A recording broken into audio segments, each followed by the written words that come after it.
Salam sejahtera dan salam Pentakosta buat Bapak, Ibu, saudara-saudari yang dikasihi oleh Tuhan Yesus Kristus. Hari ini kita kembali bersukacita merayakan pernyataan kasih Allah melalui pesta peringatan hari turunnya Roh Kudus. Saya berharap kita semua dalam sukacita menyambut firman Tuhan yang akan kita dengar hari ini. Untuk itu, marilah kita sejenak saat teduh.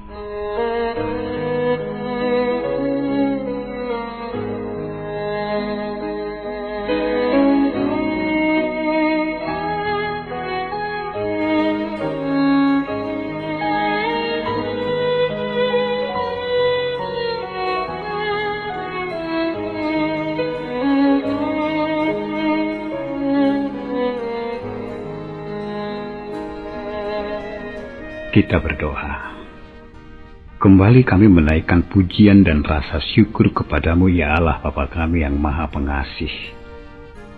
Penyertaan Roh Kudus-Mu telah membuat kami mampu memahami dan mengerti akan karya pengasihan-Mu yang mengizinkan kami memasuki kehidupan yang baru hingga hari ini. Roh Kudus-Mu lah yang menuntun kami untuk hidup semakin dekat denganmu. Karena oleh kekuatan-Mu lah kami mampu melewati segala rintangan yang kami hadapi dalam hidup kami. Ya Tuhan, kami ingin lebih dekat denganmu, karena kami tahu musuh kami besar dalam hidup di dunia ini. Berfirmanlah Engkau ya Tuhan, kami sudah siap mendengar-Mu. Di dalam nama Yesus kami berdoa. Amin. Bapak, Ibu, saudara-saudariku yang dikasihi Tuhan Yesus Kristus. Renungan kita hari ini tertulis dalam kitab Bilangan 11, ayat 24 hingga ayat yang ke-30. Setelah Musa datang keluar, disampaikannya firman Tuhan itu kepada bangsa itu. Ia mengumpulkan 70 orang dari para tua-tua bangsa itu dan menyuruh mereka berdiri di sekeliling kemah. Lalu turunlah Tuhan dalam awan dan berbicara kepada Musa. Kemudian diambilnya sebagian dari roh yang hinggap padanya dan ditaruhnya atas ke-70 tua-tua itu. Ketika roh itu hinggap pada mereka, kepenuhanlah mereka seperti nabi, tetapi sesudah itu tidak lagi. Masih ada 2 orang tinggal di tempat perkemahan, yang seorang bernama Eldad, yang lain bernama Medad. Ketika roh itu hinggap pada mereka itu termasuk orang-orang yang dicatat tetapi tidak turut pergi ke kemah. Maka kepenuhanlah mereka seperti nabi di tempat perkemahan. Lalu berlarilah seorang muda memberitahukan kepada Musa, Eldad dan Medad kepenuhan seperti nabi di tempat perkemahan. Maka menjawablah Yosua bin Nun yang sejak mudanya menjadi abdi Musa, Tuanku Musa, cegahlah mereka. Tetapi Musa berkata kepadanya, apakah engkau begitu giat mendukung diriku? Kalau seluruh umat Tuhan menjadi nabi, oleh karena Tuhan memberi rohnya hinggap kepada mereka. Kemudian, kembalilah Musa ke tempat perkemahan, dia dan para tua-tua Israel. Demikian firman Tuhan. Judul renungan kita, Kuasa Roh Tuhan Tak Terbatas. Bapak, Ibu, saudara-saudariku yang dikasihi Tuhan Yesus Kristus. Sejarah keluarnya bangsa Israel dari Mesir adalah bukti pernyataan kasih Allah bagi umat pilihannya, seperti dikisahkan dalam renungan kita hari ini. Namun dalam perjalanan melintasi Gunung Sinai, mereka kembali bersungut-sungut di hadapan Tuhan tentang nasib buruk mereka. Lalu Tuhan murka ditandai dengan bara api Tuhan yang merajalela di tepi tempat perkemahan. Mereka menangis karena tidak mendapat makanan sesuai selera mereka, kecuali manna yang diturunkan Allah kepada mereka. Bahkan mereka merindukan kembali apa yang mereka dapatkan ketika berada di Mesir, seperti ikan, mentimun, semangka, bawang pre, bawang merah, dan bawang putih, dengan tidak membayar apa-apa. Dan saat itu mereka kemasukan nafsu rakus, sangat menginginkan makan daging. Mereka menangis di depan pintu kemahnya. Melihat keadaan seperti itu, Musa sebagai pemimpin merasa tidak sanggup tertekan dan sangat terbeban karena dialah yang bertanggung jawab atas keamanan dan kenyamanan umatnya, dan dialah yang selalu dituntut untuk menyampaikan permohonan dan segala keinginan mereka kepada Allah, dan memang Allah telah memberikan tanggung jawab itu kepada Musa. Namun kali ini dia merasa tidak sanggup seorang diri memimpin bangsa itu. Dalam beban berat yang ditanggungnya, Musa berseru kepada Allah, "Mengapa kau perlakukan hambamu ini dengan buruk, dan mengapa aku tidak mendapat kasih karunia di matamu, sehingga engkau membebankan kepadaku tanggung jawab atas seluruh bangsa ini?"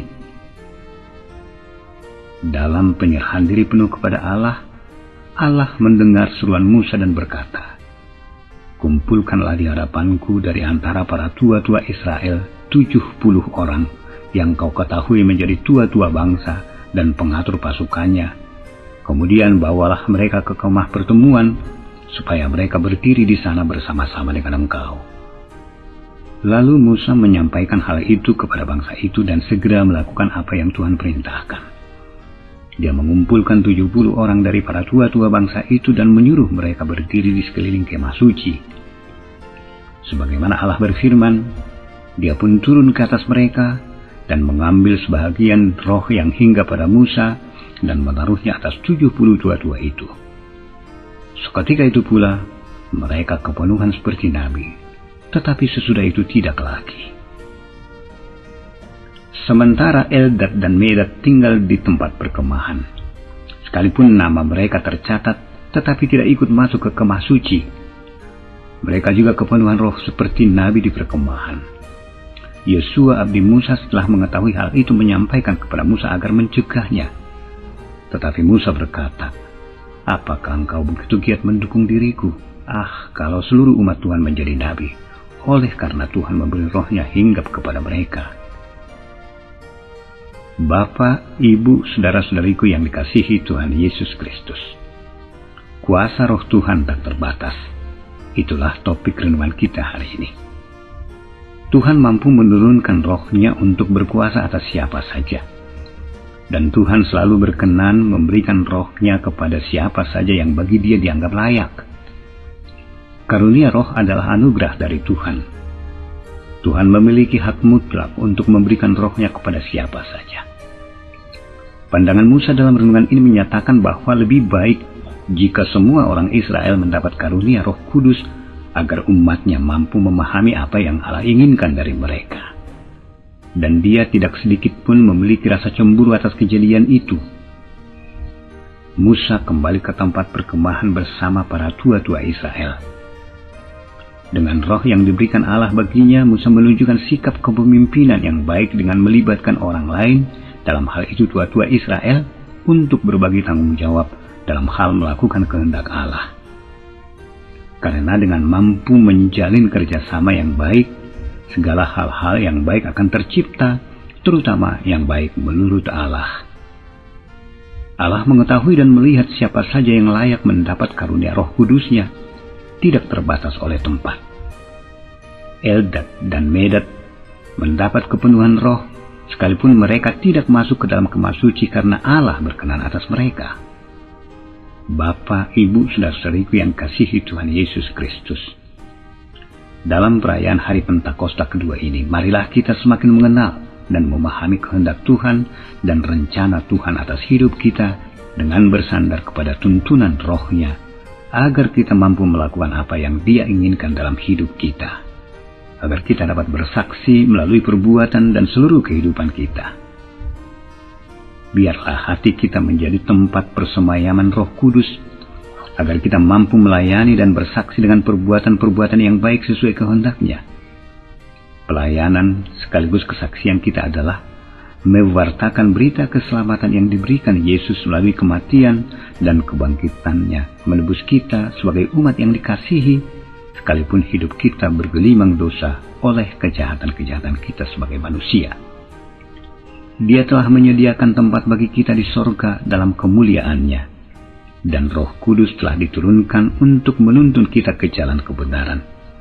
Seperti Yesus pernah berkata, "Dan kalau Ia datang, Ia akan menginsafkan dunia akan dosa, kebenaran, dan penghakiman." Selamat Hari Pentakosta kedua. Amin. Kita berdoa. Terima kasih atas firman-Mu ya Tuhan Allah yang Maha Pengasih. Semoga Roh Kudus-Mu berkenan tinggal atas kami, agar kami mampu melakukan kehendak-Mu. Kami bersuka cita atas hari ini, memperingati hari turunnya Roh Kudus.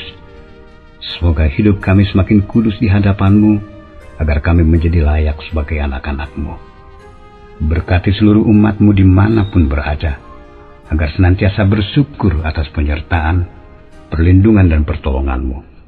Hapuskan segala dosa kami oleh karena pengasihan anak-Mu Tuhan Yesus Kristus. Amin. Anugerah Tuhan Yesus Kristus dan kasih Allah Bapa dan persekutuan Roh Kudus kiranya menyertai kita sekalian. Amin.